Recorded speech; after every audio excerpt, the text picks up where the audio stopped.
কেমন দেখছিলেন মানে লাস্ট এক ও ভালো প্লেয়ার, ভালো বোলার আনডাউটেডলি। আর আসলে ওর সুযোগ আসেনি লাল বলে খেলার, এই জন্য ওর খেলা হয়নি। বাট এমনি ওকে নতুন করে দেখার খুব একটা আহামরি কিছু নাই, এটা প্র্যাকটিসের জন্য। আসলে এটা তো আসলে প্র্যাকটিস ম্যাচই তো, যে একদম এখানে দেখে কিন্তু যে সিলেকশনের জন্য করা হয়েছে সেরকম আসলে না। কিছু কিছু ক্ষেত্রে তো দেখা হবেই, বাট এটা বেশিরভাগ ক্ষেত্রে হবে হচ্ছে এটা প্র্যাকটিসের জন্য, ওরা যাতে করে যে সব একটা বাঞ্চ অফ প্লেয়ার রেডি করা, যে যেহেতু আমাদের টেস্ট সিরিজ আছে সামনে, এ টিমের খেলা আছে, দুইটাই লাঙ্গার ভার্সন হবে, তো সেক্ষেত্রে এটা ইয়ে করা। ওয়ান ডেটা এর আগে করা হয়েছিল বিকজ অফ জাস্ট এ টিমের জন্য, যে পাকিস্তানে আমাদের ওয়ান ডে ম্যাচ আছে।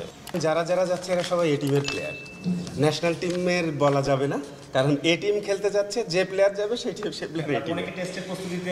আর এখন ওইটা বললাম, ধরেন মুশফিক যাচ্ছে, মুশফিক কিন্তু এ টিমের হয়ে যাচ্ছে, মুশফিক আলাদাভাবে বলবো না ভাই কারোর কথা, তো এরকম যাবে। আপনার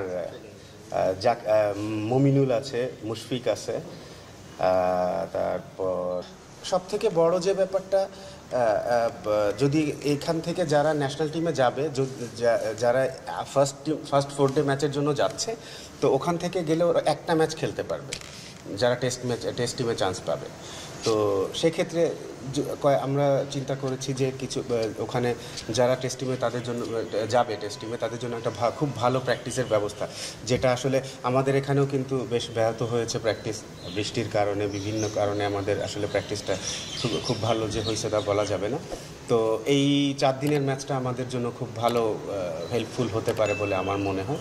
আর এখানে এই তো সেই অনুযায়ী আসলে টিম করা হয়েছে। তো